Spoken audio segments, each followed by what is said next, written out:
You ask Tiger to solve.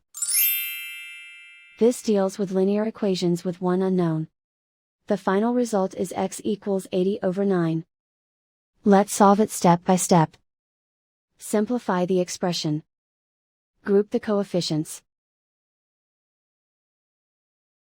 Find the lowest common denominator. Multiply the denominators. Multiply the numerators. Combine the fractions. Combine the numerators. Swap sides.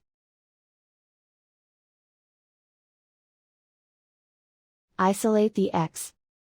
Multiply both sides by inverse fraction 20/9. Group like terms. Multiply the coefficients. Simplify the fraction. Multiply the fractions. Simplify the arithmetic. And so the final result is x equals 80/9.